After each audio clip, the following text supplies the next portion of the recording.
A father of young children can often find himself in difficulty when it comes to taking advice from his in-laws. Imagine to yourself your father-in-law coming home and looking at you and your wife and telling you how to raise your children. It's not very comfortable or convenient, and it's usually quite disturbing. Now take that picture and take it to your workplace.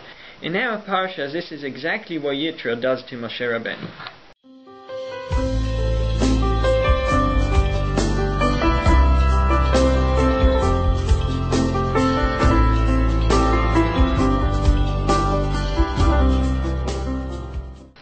Yitro observes his son-in-law Moshe at work. He sees Moshe standing in all of Am Yisrael, gathering behind, in a line that we can only imagine how long it was, standing from morning to evening and answering questions. Yitro sees that, and he has a suggestion for Moshe. No longer he should stand in line and be the only person to give the answers to all of Am Yisrael. They should have a system. Moshe Rabbeinu isn't an ordinary person. Moshe is a very wise person. He's the father of our Nevi'im.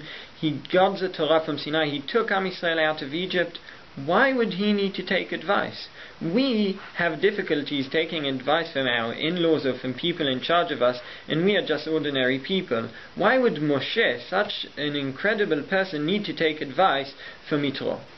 In the beginning of the Parsha, we recall the pasuk, Vayishma Yitro. What did Yitro hear? What did he listen to? Rashi notes to us, Vayishma Yitro, he heard about Kriyat Yamsuf and the war against Amalek. We need to ask ourselves, was Yitro the only one to hear? Was Yitro the only one to listen? Everybody knows about this action. Also in Sefer Yoshua we see that Rachav tells the Meraglim how everyone hears about the miracles that come to Am Yisrael. Why does Yitro, though, react as opposed to all the other people? Yitro was a person who never fooled himself into thinking that his decisions had to be the right ones. He was always willing to admit if changes needed to be made. The Midrash tells us that he served every Avodah Zarah in the world, and he went from one to another searching for the right God and for the right way to serve. Maybe this is the reason that Moshe listens to Yitro. He knows his in-law isn't an ordinary person. His in-law is a person that spent his life searching after truth and criticizing himself before everyone else.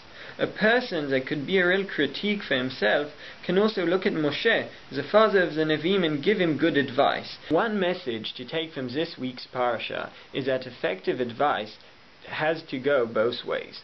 When giving advice, we have to ask ourselves if we are being as hard on ourselves as we are on others. And when receiving it, we need to remember that the people giving us advice have the best intentions in mind.